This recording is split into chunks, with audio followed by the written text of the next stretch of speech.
नमस्कार, जय हिंद, जय भारत।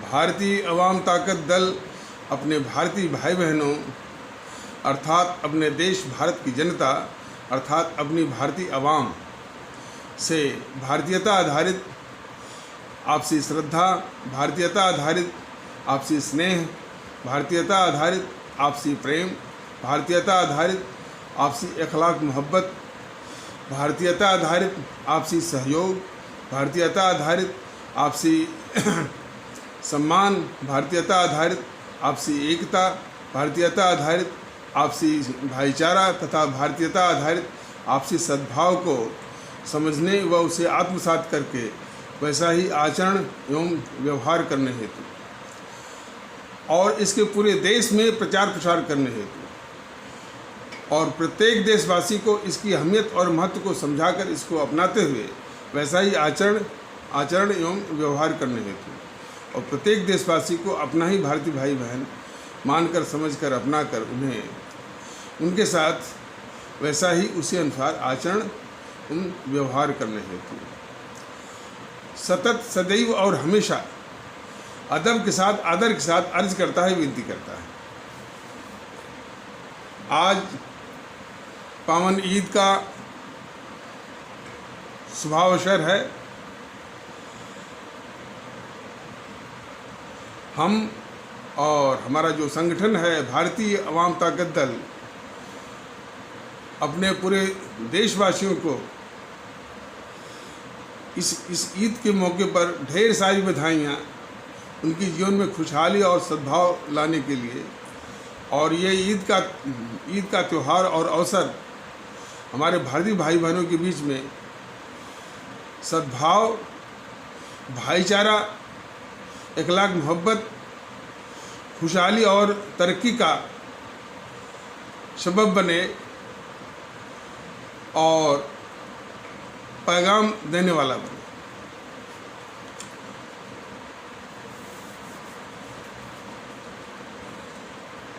अब हम सभी लोग एक ऐसे विषय पर चर्चा करेंगे जो कि देश के लिए बहुत गंभीर है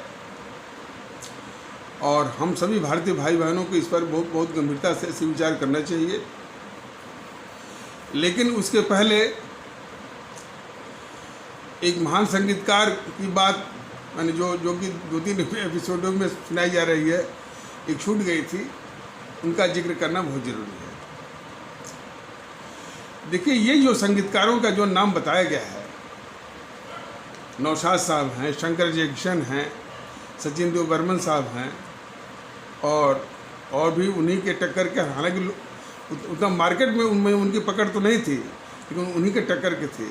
रवि साहब, रोशन साहब, मदन मोहन, सलील चौधरी, अनिल विश्वास और एक वो हेमंत कुमार थे, उनका पूरा नाम था हेमंत कुमार मुखर्जी। वो भी बहुत बड़े निधि थे। उनकी विशेषता थी कि वो संगीत भी देते थे और गाते भी थे और चुनिंदा जो उन्होंने दूसरे के संगीत पर गाया है वो गाने बहुत ही लोकप्रिय और प्रसिद्ध हुए। तो उसी के संबंध में ये बताना आवश्यक है कि कुछ संगीत निर्देशक जो है अपने धुनों के विषय में बहुत ही अनुशासित थे। मतलब जो उन्होंने ट्यून बना दिया है उससे 1 इंच 1 रंच मात्र भी वो हिलना डुलना नहीं है, गायक को उसी पर गाना है। तो इस अनुशासन के मामले में मदन मोहन साहब का कोई जवाब नहीं। जो उन्होंने मदन मोहन साहब, उनका पूरा नाम था मदन मोहन कोहली। लेकिन देखिए, गज़ल हमारे इस्लाम आस्था वाले भारतीय भाई बहनों के समाज ने लाया है। गज़ल पर उनकी अच्छी खासी पकड़ है। लेकिन मदन मोहन कोहली या मदन मोहन जी को देखिए, उन्होंने क्या धाक जमाई है गज़ल पर, जो है कि अच्छे से अच्छे संगीतकार जो है मैंने कि उनको नतमस्तक करते हैं उनकी गज़लों पर, मदन मोहन जी के। तो वो अनुशासन के बहुत कायल थे। तो अनुशासन की एक मिसाल दी जा रही है कि फिल्म लैला मजनू में उनके संगीत थी, हालांकि पूरा संगीत वो दे नहीं पाए थे बेचारे, क्योंकि बीच में उनकी मृत्यु हो गई थी। बाद में उनकी संगीत को पूरा किया था जयदेव ने। तो उन्होंने जो ट्यून तैयार की थी वो रफ़ी साहब के लिए तैयार की थी। तो जो उसमें माने वो नायक था ऋषि कपूर, वो उसकी जिद ये थी कि भाई कि हमारे सारे गाने किशोर कुमार गाएंगे। तो उन्होंने कहा देखिए भाई, यदि आप नहीं मानेंगे तो मैं संगीत निर्देशन छोड़ने को भी तैयार हूँ। तब जाकर के वो ऋषि कपूर पीछे हटे और रफ़ी साहब ने एक से एक गाने लैला मजनू के गाए हैं। तेरे दर पे आया हूँ, कुछ करके जाऊँगा, झोली भर के जाऊँगा, तमाम इस तरह के। तो मदन मोहन साहब जो है बहुत ही स्ट्रिक्ट थे अपने धुनों के विषय में। और हकीकत में तो खैर देशभक्ति का गाना आज सबकी जुबान पर है, कर चले हम फिदा जाने तन साथियों, अब तुम्हारे हवाले ये वतन साथियों, ये उन्हीं की देन है। तो उसी तरह से अनुशासन के विषय में, संगीत और धुन के अनुशासन के विषय में नौशाद साहब भी माने जाते हैं कि उन्होंने जो धुन तैयार कर दी वो उसी पर गायक को गाना है, उसे इधर उधर हिलना नहीं है। और जो उन्होंने अपने मन में बिठा लिया कि ये धुन जो है किस गायक पर माने ज़्यादा फिट बैठेगी, तो उसमें वो डायरेक्टर प्रोड्यूसर की भी नहीं सुनते थे। इसकी एक मिसाल आपको बता रहा हूँ। दिलीप साहब की एक ही उनकी प्रोडक्शन की एक ही फिल्म थी। प्रोडक्शन माने जिन्होंने पैसा अपना लगाया, मतलब वो उसके प्रोड्यूसर थे। वो फिल्म थी गंगा जमुना। तो उसमें एक देशभक्ति का गाना है, इंसाफ की डगर पर बच्चों दिखाओ चल के, ये देश है तुम्हारा, नेता तुम ही हो कल के। तो दिलीप साहब का ये कहना था, उनकी ओर से काफ़ी जोर था, दबाव था कि इस देशभक्ति के गाने को रफ़ी साहब से गवाइए। नौशाद साहब का कहना था नहीं, ये आवाज़ हमारे जो हेमंत दादा है, जिनका पूरा नाम हेमंत कुमार मुखर्जी है, और जो कि खुद ही एक महान संगीतकार है, ये देशभक्ति का गाना जो है उन्हीं की आवाज़ पर फिट बैठेगा। और इस पर अड़ गए और दिलीप साहब को पीछे हटना पड़ा। और देखिए उसका नतीजा, कि इंसाफ की डगर पर बच्चों दिखाओ चल के, ये देश है तुम्हारा, नेता तुम ही हो कल के। ये देशभक्ति का गाना आज लोगों की जुबान पर है और उसकी पंक्तियाँ भी बड़ी महान हैं। अंतिम पंक्ति क्या है कि अंतिम पंक्ति यह है, सभी तो मैं नहीं कह सकता, इंसानियत के सिर पर इज्जत का ताज रखना, इंसानियत के सिर पर इज्जत का ताज रखना, तन मन की भेंट दे के भारत की लाज रखना, जीवन नया मिलेगा अंतिम चिता में जल। और आप लोग जान गए होंगे कि ये बोल किसके हैं, शकील बदामी साहब। बहुत कुछ दिया है इस मुल्क को। लोग इस अहमियत को नहीं पहचान पा रहे हैं, ये पीढ़ी पहचान नहीं पा रही। ये दुख का विषय, ये दुख का विषय। तो आज जो है वो हेमंत कुमार और उनकी आवाज़, यदि जानते होंगे महाभारत सीरियल देखिए, जो स्टार्टिंग जो है, यदा यदा ही धर्मस्य ग्लानिर्भवति भारत अभ्युत्थानम अधर्मस्य तदात्मानं सृजामि हम, ये आवाज़ उन्हीं की है महाभारत में, हेमंत कुमार जी की है। और कुछ विशेषताएं और भी हैं इन संगीत निर्देशकों की। एक बार जयमाला प्रोग्राम है यानी विविध भारती का, और फौजी भाइयों के लिए हम लोग जमाने में तो आता था, शायद अभी आता होगा या नहीं आता होगा। तो सचिन देव बर्मा साहब को जो मौका मिला, उन्होंने एक भी गाना अपना वो प्रस्तुत नहीं किया। और देखिए, जिनकी मातृभाषा बांग्ला रही हो, उन्होंने कहाँ तक बेगम अख्तर, जो बहुत इतनी मशहूर गज़ल की गायिका थी, उनकी ठुमरी पेश किया। बड़े गुलाम अली खां की आवाज़ प्रस्तुत किया। कि इतनी महान आत्माएं होती हैं कि अपना कुछ नहीं पेश करती हैं, ओपी नैयर साहब, तो जब उनको मौका मिला तो उन्होंने एक भी गाना अपना वो प्रस्तुत नहीं किया। तो इस तरह से महानता होती है। तो ये याद दिलाना जरूरी है कि हमारा देश महान आत्माओं का ये मुल्क रहा है, ये मिट्टी रही है, पहचानने की ज़रूरत है। पहचान करके जीवन में उतारिए, अपने जीवन को सुखी बनाइए, अपने जो भारतीय भाई बहन के जीवन को सुखी बनाइए। और कम से कम इस ईद के पावन अवसर पर इसका विशेष महत्व है। तो आइए आगे बढ़ते हैं। जो लोग मोदी जी के खिलाफ दुष्प्रचार करते हैं हर मामले में, वो बहुत ही गलती, बहुत ही अन्याय करते हैं। मोदी जी का जो विदेश नीति के मामले में उन्होंने बहुत कुछ किया हुआ है। कम से कम अमेरिका भी इनका लोहा मानने लगा है। चीन भी इनकी बातों से डरता है। चीन की जो इसके पहले इन जेएनपीसी वालों ने, ये तो देश के दुश्मन है जेएनपीसी, हमारे देश को पूरा कैद बना के रखा हुआ था। चीन जो है चारों ओर से भारत को घेर रहा था और उस घेरने में उस चीन की मदद कर रहे थे ये जेएनपीसी वाले, यानी भारत के शासन पर बैठ करके भी। वो उसका एक विस्तार से नमूना किसी एपिसोड में बताया गया है। लेकिन मोदी साहब जब से आए हैं तब से उन्होंने इसकी काट, बहुत अच्छी काट वो बल्कि बना भी रहे हैं। उन्होंने वियतनाम को मिलाया, वो फिलीपींस को मिलाया, ऑस्ट्रेलिया को मिलाया, और जो हमन टोटा का जो चक्कर है यहाँ श्रीलंका में, उसको भी डील कर रहे हैं, मालदीव से भी डील कर रहे हैं। अब वो जिबूती में भी कोई वो है। बस एक रह गया है जो CBEC, ये चाइना पाकिस्तान इकोनॉमिक कॉरिडोर, उसके लिए भी उन्होंने कह दिया है कि POK से यदि जाएगा और ज़बरदस्तियाँ बनाएंगे तो हमको जब भी मौका मिलेगा उसको हम तोड़ देंगे। ये चेतावनी उन्होंने चीन को दे रखी है। तो उससे भी समा हुआ है कि हम उसमें CPEC वाली रोड बनाएंगे नहीं बनाए POK में। और उसने नाटक तो बहुत किया, डोकलाम में किया, अभी भी कुछ कर रहा है। अब सामने तो नहीं आ रहा है, अब नेपाल को आगे कर रहा है। तो नेपाल को भी टाइट करने की ज़रूरत है। जिस तरह से इन्होंने महातिर मोहम्मद वो मलेशिया को टाइट करके लाइन पर लाया था कि ये भी लाइन पे आ जाएगा नेपाल भी, ऐसी बात नहीं है।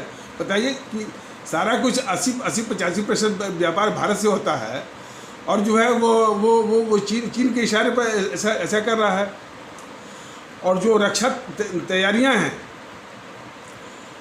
तमाम डिफेंस डील्स जो कि इन जेएनपीसी वालों ने सन 86 से जब से बोफोर्स वाली बात आई तब से इनको कमीशन खाने को नहीं मिला, भ्रष्टाचार के पैसे इनको नहीं मिले, तब से इन्होंने कोई रक्षा खरीद की ही नहीं देश के हित में। सेना करती रह गई और तमाम कई बेसिक नीड भी नहीं खरीदा। लेकिन मोदी जी के आने के बाद रक्षा की तमाम ज़रूरतों को, तमाम उपकरणों को, डिफेंस इक्विपमेंट को, मिसाइल को, टैंक है और भी चीज़ें तमाम खरीदना और उसका उत्पादन। मेक इन इंडिया का काफ़ी योगदान इन्होंने किया हुआ है इसमें, डिफेंस प्रोडक्शन के क्षेत्र में। आज नहीं तो कल वो अपना रंग लाएगा, असर दिखाएगा।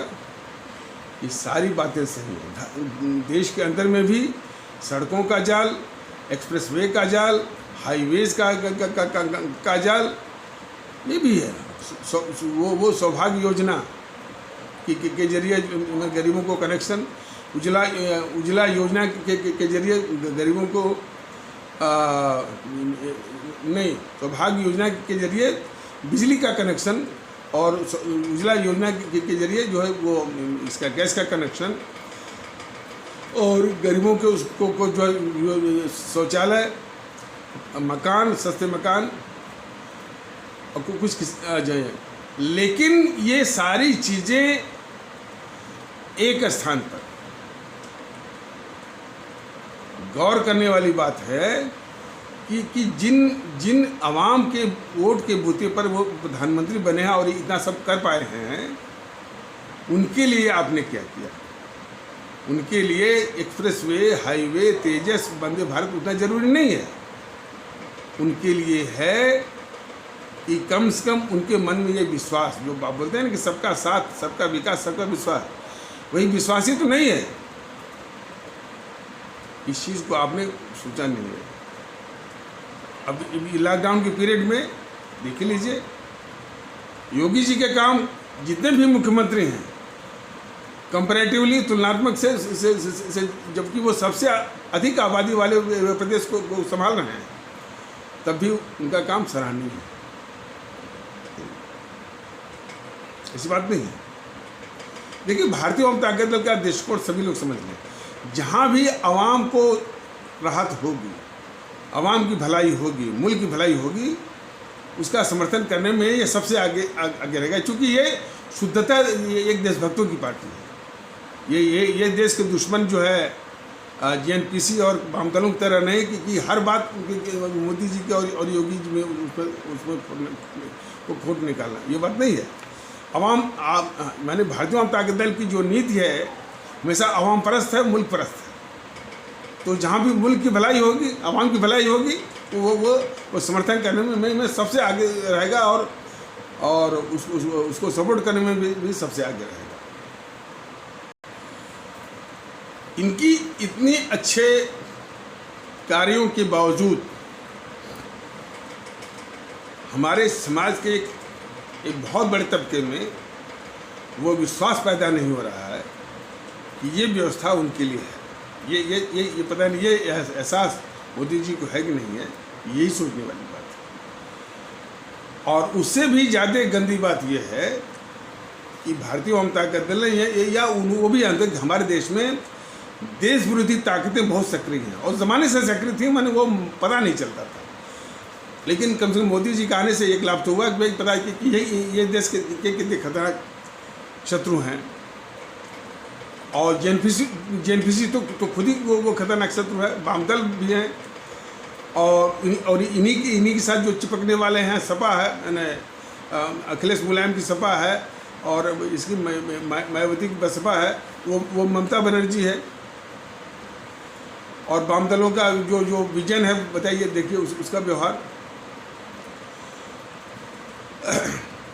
और बीजेपी का जो मैंने समाज में जो विघटन पैदा करते हैं उनके साथ 33 साल तक उनका संबंध रहा ये शिवसेना के साथ। शिवसेना इस देश के लिए बहुत खतरा है। जो नफरत फैलाया है, कभी दक्षिण भारतीयों के खिलाफ, कभी हमारे इस्लाम आस्था वाले भारतीय भाई बहनों के समाज के खिलाफ, कभी जो है वो उत्तर प्रदेश के लोगों के खिलाफ, कभी जो है वो बिहार के लोगों के खिलाफ, कभी उत्तर भारतीयों के खिलाफ। खिलाफ ही नफरत नहीं, मारपीट स्टेशनों पर, रेलवे स्टेशनों पर, वो हालत है।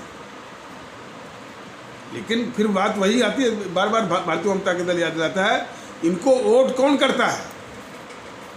जो वोट करता है निश्चित है कि इन यानी समाज के विध्वंसक जो समूह है उसको समर्थन दे रहा है। ये बहुत ही गंदी बात है, बहुत ही चिंताजनक बात है। ऐसे लोगों को जाकर के वो समझाने की, अच्छी तरह से समझाने की आवश्यकता है। और तो ये जो देश विरोधी ताकतें हैं, इनका जब तक अंत नहीं किया जाएगा तब तक देश में सद्भाव नहीं आएगा, भारतीय एकता नहीं आएगी, लोगों को सुकून नहीं आएगा, लोगों को विश्वास नहीं आएगा। यहीं पर मोदी जी का बिल्कुल फेल्योर है। और ये सारा जो उनकी जो कृतियाँ अभी गिनाई गई हैं, उनके जो सारे कार्य हैं और जो मुल्क के लिए बहुत ही लाभकारी हैं, वो सब व्यर्थ जा रहे हैं, व्यर्थ दिख रहे हैं। यही बात है। जेएनपीसी इस देश के लिए अभिशाप रहे, नेहरू से लेकर अब तक। उस नेहरू की ये मोदी जी तारीफ करते हैं। जो गद्दार इंदिरा है उसकी तारीफ करते हैं। जिस नेहरू के ज़माने में जिस नेहरू ने हमारे राष्ट्रभक्त शिरोमणि नेताजी सुभाष चंद्र बोस को मरवाया है, मरवाकर उनके परिवार पर जो जब तक जिंदा रहा तब तक वो जासूसी करवाया है, जिसने हमारे अमर शहीद चंद्रशेखर आज़ाद को मरवाया है, और भारतीय अवाम ताकत दल को तो काफ़ी विश्वास है कि उसी ने जो है मोहनदास करमचंद गांधी को भी मरवाया है, मोहरा बनाया है नाथूराम गोडसे।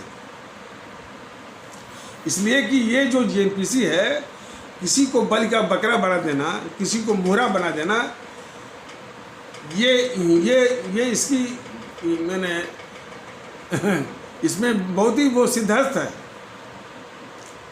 एक्सपर्ट है वो।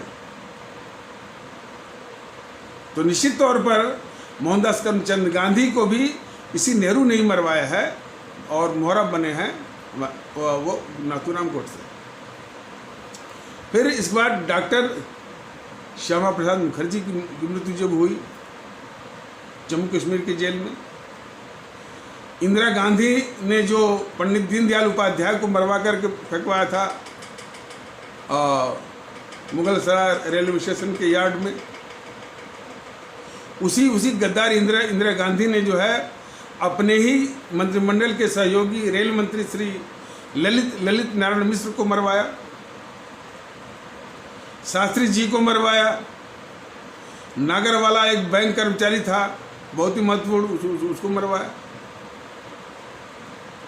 तो आज इस समय इसकी कोई चर्चा नहीं करी। इस सारी बातों को जानते हुए मोदी जी जो है मतलब कि इनके आगे नेहरू और इंदिरा के आगे वो नतमस्तक होते हैं। यही तो है उनका चरित्र, यही उनका व्यवहार है जो है बहुत ही आपत्तिजनक है और देश के लिए घातक है। मोदी जी का एक काम और बहुत सराहनीय है, कम से कम हिंद महासागर में हमारे तमाम नेवल बेसेस बना करके जो ये घुसना चाह रहा था चीन, उसको टक्कर दे रहे हैं। अब वो उसकी भी हिम्मत को पस्त कर रहे हैं। तो रक्षा के क्षेत्र में तो बहुत काम किया है, इसी तरह और भी काम है रक्षा क्षेत्र में, विदेश नीति में। लेकिन देश में जो उनकी कृति चल रही है और ख़ास करके उनके जो बयान बहादुर पूरा माहौल को बिगाड़ रहे हैं, ये सारी कृतियों को जो है बिल्कुल वो धो डाल रहे हैं और जनता को दिखता भी नहीं है। और ये पता नहीं ये चिंता है कि नहीं है। और उनमें सबसे बड़ी बात है कि वो सिस्टम जो सेवा करने के लिए है हमारे इन भारतीय भाई बहनों के लिए, वो सिस्टम जो है उसमें बहुत मूर्छा लगा हुआ, बहुत जंग लगा हुआ। इसलिए कि यदि कोई भी स्कीम आप उसमें डालेंगे तो गरीबों तक उतना पैसा पहुंचता नहीं है। ये बार बार इस चीज़ को बताया गया। कोई विशेष किस्म का जैसे योगी आदित्यनाथ हैं, उसका काफ़ी हिस्सा वो करके दिखा देते हैं, बात नहीं है। लेकिन ये पूरा मुख्यमंत्री लगे तब जाकर सिस्टम काम करे, ये कोई बात नहीं है। मुख्यमंत्री लगे न लगे, प्रधानमंत्री लगे न लगे, सिस्टम ऑटोमेटिक काम करे, ऐसे सिस्टम की आवश्यकता है। तो वो इस पर मोदी जी ने जरा भी कम, और वो सबसे जरूरी है। मैंने ये कोरोना पीरियड तो उसका एक परिचायक है किस तरह से आपका सिस्टम है। अब जैसे आपको पीएम केयर्स फंड में पैसे मिले, आपने राज्यों को दे दिया, वो राज्य क्या कर रहे हैं? जैसे 3,000 करोड़ मिला इसको केजरीवाल को, ये पूरा डकार गया, ये कुछ इधर उधर फूंक फांग दिखा दिया, क्योंकि पूरा 3,000 करोड़ दिल्ली जैसे छोटे प्रदेश को आपने दे दिया, ये पूरा खा गया, वो भी आपकी नाक के नीचे। तो ये टुकड़ों में बताने की जरूरत नहीं है, ये सारी बातें आप जानते हैं। तो देश के अंदर जो आपकी पार्टी के कारनामे हैं, जो आपके सरकार के कारनामे हैं या आपके द्वारा निर्देशित कारनामे हैं, सब आवाम विरोधी हैं और जनता में बिल्कुल अविश्वास पैदा कर रहे हैं।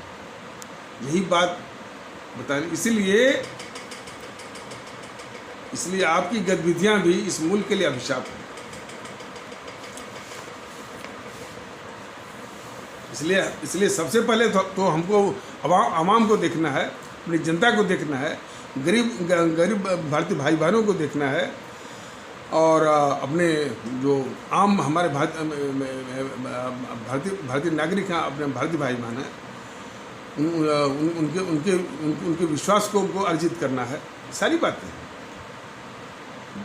जिस देश में देश विरोधी ताकतें सीना तान के चल रही हों और उसके आगे मोदी जी आप घुटने टेक रहे हों, उस शासन को धिक्कार है। ये आत्म परीक्षण आप खुद कर सकते हैं। देख लीजिए ना, नमूने के तौर पर दिल्ली में जो हिंसा हुई उसको सोनिया ने, राहुल ने, प्रियंका ने सरेआम हमारे इस्लाम आस्था वाले भारतीय भाई बहनों को ललकारा, बुलाया और जो उनको आह्वान किया। झूठ वाली बात सीए सभी लोग जानते हैं कि वो तो नागरिकता देने का है, वो भी जो प्रताड़ित लोग हैं। लेकिन झूठ बोल करके क्या भाषा बोला सोनिया ने कि यह समय घरों में चुप बैठने का नहीं है, जो घरों में चुप बैठेंगे वो कार्य कहलाएंगे।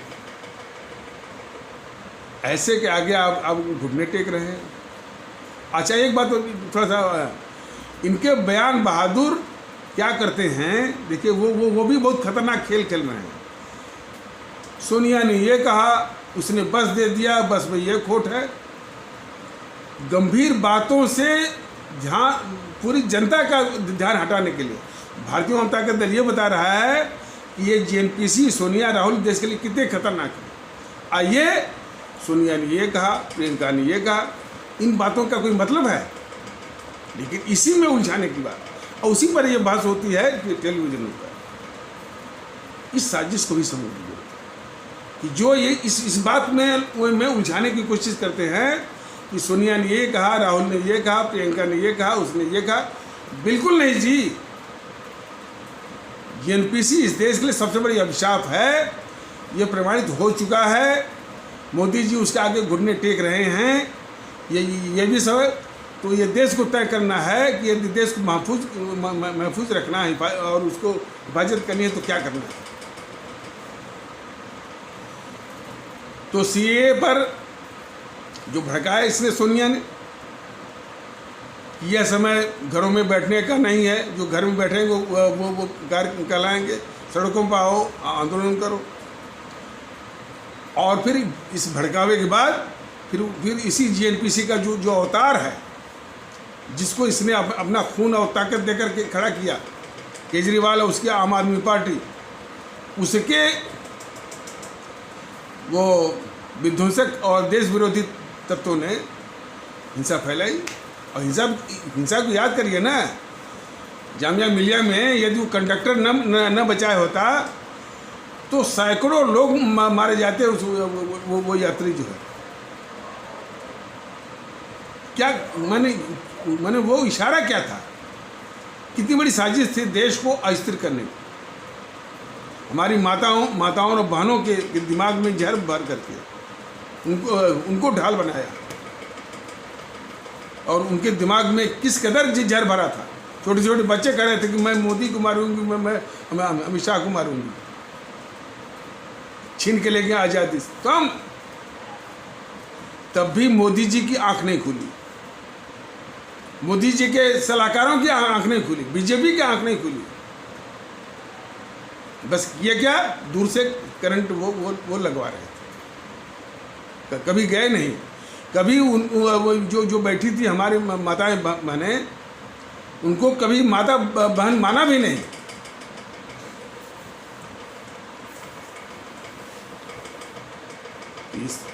ये तो मैंने एक करके मैंने ये नमूने की तरफ उतारा है। समस्या इससे भी ज़्यादा गंभीर है। ये सारी बातों को ढकने के लिए बयान बहादुर चालू हो गए हैं।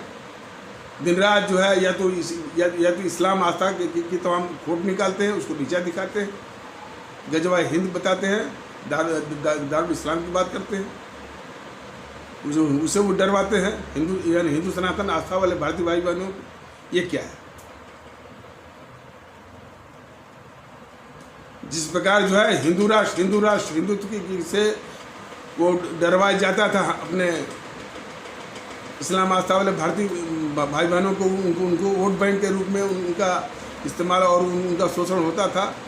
आज उसी तरह का शोषण की साजिश इधर चल रही है इन बयान बहादुरों के द्वारा।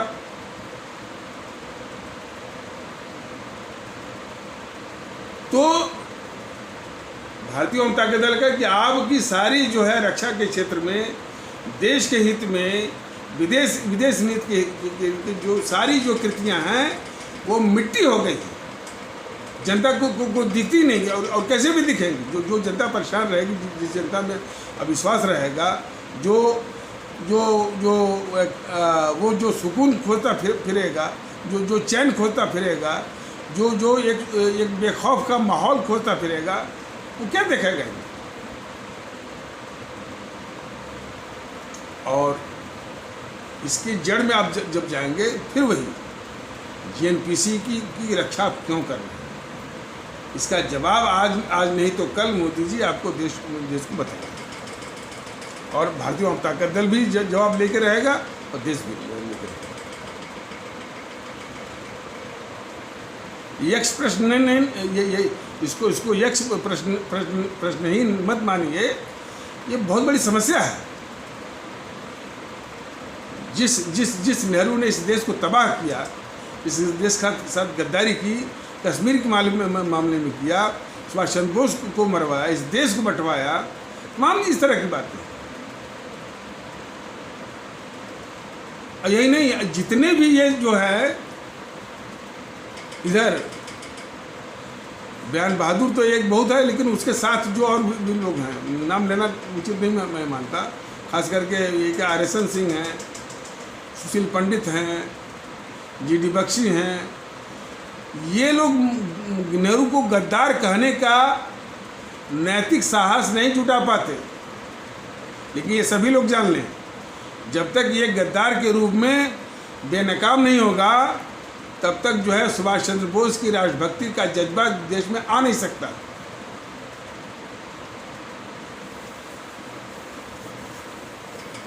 और उसी जज्बे की जरूरत है। राष्ट्रभक्त शिरोमणि नेताजी सुभाष चंद्र बोस, शहीद आजम भगत सिंह, अमर शहीद चंद्रशेखर आज़ाद, अमर शहीद अशफाकुल्ला, अमर शहीद खुदीराम बोस, अमर शहीद श्रीमती रानी लक्ष्मीबाई, अमर शहीद सुब्रमण्यम भारती तमिलनाडु से, और अमर शहीद श्रीमती रानी चंद्रिमा कर्नाटक से, अमर शहीद श्रीमती रानी गडेलियू नागालैंड से, इनकी कुर्बानी शहादत का जज्बे की इसमें देश को परम आवश्यकता है। और यदि वो जज्बा रहता तो देशभक्ति भी अब अपने असल रूप में होती। और जो ये हुआ है, जो बयान बहादुर तमाम शेयर हो गए हैं, ये भी या तो दिलों में वो छिप जाते, या देश के बाहर हो जाते और अपनी गतिविधि को बंद कर देते। और इसी को जगह, इसलिए इन बातों पर जरा भी ध्यान नहीं देना है। जो ये टीवी चैनल वाले, आज सोनिया ने ये कहा, बस उसका डिस्कशन लेकर बैठ गए। आज राहुल ने ये कहा, बस डिस्कशन लेकर बैठ गए। अरे भाई, ये समझ लीजिए कि यह देश के लिए बहुत घातक हैं। कई मौके ऐसे आए हैं जो इस बात को प्रभावित करते हैं। तो ये समाप्त कैसे हों, इसकी रणनीति पर विचार होना चाहिए। ये गंभीर प्रश्न है। उसने वो कहा, इस पर नहीं। और ये जितने भी बयान बहादुर हैं, और जितने भी बीजेपी के प्रवक्ता हैं, बस, और जितने भी ये टीवी चैनल वाले हैं, समझिए सब मिल करके इसी साजिश में लगे हुए हैं कि जीएनपीसी के घातक चेहरे को देश के सामने न आने दिया जाए। तो ये एपिसोड लंबा ना होने पाए, इसलिए इसे परिचर्चा को, समीक्षा को यहाँ पर विराम दिया जाता है। तब तक के लिए नमस्कार, जय हिंद, जय भारत।